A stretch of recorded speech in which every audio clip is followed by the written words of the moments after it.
السلام علیکم، میں ہوں رضوان اشرف۔ پاکستان انڈیا کے درمیان باقاعدہ طور پر مذاکرات کے حوالے سے بہت اہم ترین ڈیولپمنٹ ہوئی ہے،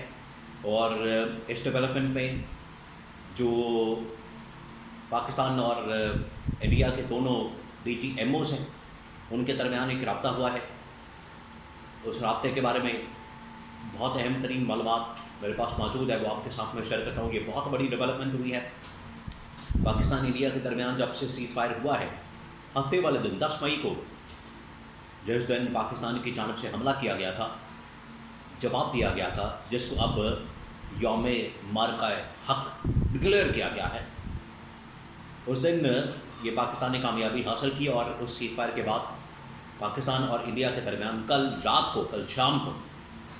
دونوں کے درمیان ڈی جی ایم او کے درمیان رابطہ ہوا ہے، اور آنے والے دنوں کے اندر دونوں کے جو نیشنل سیکورٹی ایڈوائزر ہیں انڈیا کے ہیں اجit ڈوبھل، اور پاکستان کے D G I S I general Asim Malik, ان کو چند دن پہلے این ایس اے بنایا گیا تھا نیشنل سیکورٹی ایڈوائزر، ان کی ملاقات بھی ہو سکتی ہے نیوٹرل وینیو کے پر، یہ بھی طے پایا تھا۔ اور ان کے درمیان معاملات کس طرف جا سکتے ہیں، ڈائلاگ کیا ہو سکتے ہیں، ایجنڈا کیا ہو سکتا ہے، پوائنٹس کیا ہو سکتے ہیں،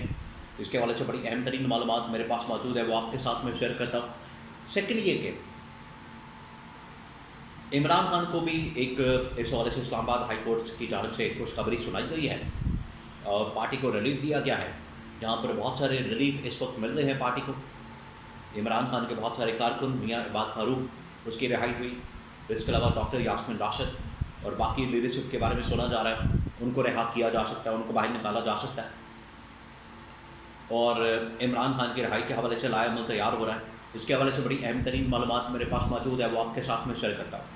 تو 2-3 خبریں ہیں، ایک ایک کر کے میں آپ کے ساتھ شیئر کرتا ہوں۔ سب سے پہلے میں آپ کو یہ بتا دوں کہ پاکستان کی جانب سے آئی ایس پی آر کی جانب سے ایک پریس ریلیز جاری کی گئی ہے، اس کے اندر تمام شہداء کی، زخمیوں کی ساری انفارمیشن پبلش کر دی گئی ہے، ساری انفارمیشن جاری کر دی گئی ہے، کتنے لوگ شہید ہوئے، کتنے لوگ زخمی ہوئے، کتنے فوجی شہید ہوئے، کتنے فوجی جوان زخمی ہوئے، فوجی جوان شہید ہوئے، ان تمام کی تفصیلات جاری کر دی گئی ہیں۔ دیکھیں، یہ وہ عزم ہے، یہ وہ حوصلہ، یہ وہ جوش اور جذبہ، اور یہ وہ جذبہ شہادت ہے جس کی وجہ سے جو پاکستان کی فورسز ہیں، وہ چاہے آرمی ہو، ایئر فورس ہو، نیوی ہو، وہ دشمن کا ڈٹ کر مقابلہ کرتی ہیں، وہ دشمن کو سمجھ نہیں آتی۔ آج پوری دنیا کے اندر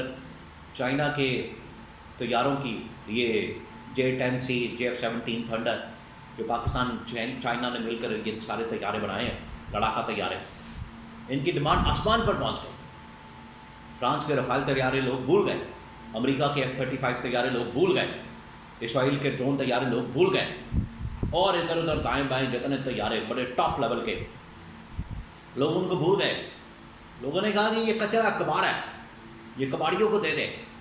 چھوڑیں، ہم نے یہ والے طیارے نہیں لینے۔ یہ جو J-10C اور JF-17 تھنڈر طیارے جنہوں نے اس جنگ کے اندر مارکا مارا، کامیابی حاصل کی ہے، اس کو اب آرڈر پر آرڈر ملنا شروع ہو گئے ہیں، بڑے بڑے آرڈرز آنا شروع ہو گئے ہیں۔ اس کے پیچھے وجہ کیا ہے؟ طیارے تو وہ ہیں، مشین تو وہ ہے، لڑاکا طیارے، لیکن اڑائے کس نے؟ مہارت کس کی تھی؟ ٹریننگ کس کی تھی؟ پروفیشنل کون تھے پیچھے؟ پاکستانی ایئر فورس کے شاہین، ایئر فورس کے پائلٹ، یہ ان کی پرفارمنس ہے، یہ ان کو کریڈٹ جاتا ہے کہ انہوں نے اس قسم کی مشینوں، اس قسم کے لڑاکا طیاروں کو بڑی زبردست طریقے سے پروفیشنل انداز میں بھرپور ٹریننگ کے ساتھ اڑایا اور ٹارگٹ کو اچیو کیا۔ تو پیچھے یہ جو ساری کاوش ہے، کوشش ہے، جوش ہے، جذبہ ہے، یہ ان کی تصاویر، ان کی تمام انفارمیشن آج D G S P R کی جانب سے جاری کر دی گئی ہے۔ دوسرا یہ کہ پاکستان انڈیا کے درمیان سیز فائر کے بعد پہلی بار دونوں کے درمیان رابطہ ہوا ہے، دونوں کے درمیان مذاکرات کے حوالے سے، ڈائلاگ کے حوالے سے، بات چیت کے حوالے سے۔ پہلا جو رابطہ ہوا ہے وہ ہوا ہے ڈی جی ایم او کے لیول کے اوپر، ملٹری آپریشن۔ پاکستان کے D G M O major general Abdullah Qasim وہ ہے، انہوں نے رابطہ کیا ہے انڈیا کے D G M O major general Rajiv Ghai, ان کے ساتھ یہ باقاعدہ طور پر کمیونیکیشن ٹیلیفونک بات چیت ہوئی ہے، اور دونوں کے درمیان اس بات کے اوپر کم از کم اتفاق ہوا ہے کہ ہم سیز فائر کریں LOC کے اوپر، اور پورے پاکستان انڈیا کے بارڈر کے اوپر اب ہم نے کسی قسم کا ایڈونچر نہیں کرنا، کوئی شرارت نہیں کرنی، کوئی حملہ نہیں کرنا، کوئی پاکستانی شہریوں کو، انڈین شہریوں کو نہیں مارنا، کوئی عام شہریوں کو نقصان نہیں پہنچانا۔ سب سے پہلے تو اس کے اوپر اتفاق ہوا ہے۔ سیکنڈ، آگے اب کیسے بڑھنا ہے، کس کے اوپر بات ہونی ہے، پانی کے اوپر، سندھ طاس معاہدے کے اوپر، اس کے بعد ڈپلومیٹک تعلقات کے اوپر، کیونکہ آپ کو پتہ ہے جیسے یہ انڈیا کی جانب سے پیغام باقی کی آڑ میں پاکستان کے اوپر حملہ کرنے کی منصوبہ بندی کی گئی، یا پہلا جو حملہ کیا گیا وہ یہ تھا، ڈپلومیٹک تعلقات ختم کر دیے گئے تھے، سندھ طاس معاہدہ معطل کر دیا گیا تھا، اور دونوں کے درمیان تعلقات بگڑ گئے تھے۔ ان کو بحال کرنے کے حوالے سے، پھر اس کے بعد دہشت گردی، کشمیر اور باقی تمام چیزوں کے اوپر بات چیت کے حوالے سے اتفاق کیا گیا ہے۔ اب آگے جو ڈائلاگ ہونا ہے وہ کس نے کرنا ہے، وہ کرنا ہے نیشنل سیکورٹی ایڈوائزر، دونوں پاکستان اور انڈیا کی۔ پاکستان کی جانب سے جو نیشنل سیکورٹی ایڈوائزر جن کو لگایا گیا وہ DGISI جنرل عاصم ملک، ان کو کچھ عرصہ پہلے یہ انہی دنوں میں جب یہ جنگی ماحول بنا، انڈیا کی جانب سے پاکستان کے اوپر حملے کی انفارمیشن اطلاعات تھی، انہی دنوں کے اندر پاکستان نے جنرل عاصم ملک DGISI کو NSA بنا دیا تھا، نیشنل سیکورٹی ایڈوائزر، اور انڈیا کے نیشنل سیکورٹی ایڈوائزر اجے ڈوبل۔ اس سے پہلے بھی اجے ڈوبل پاکستان کے DGISI جنرل فیض حمید سے ملاقاتیں کر کے جو ان کے درمیان ایک LOC کے اوپر سیز فائر ہوا تھا، یا آپ کہہ لیں کہ ان کے درمیان ایک ایگریمنٹ ہوا تھا سیز فائر کا،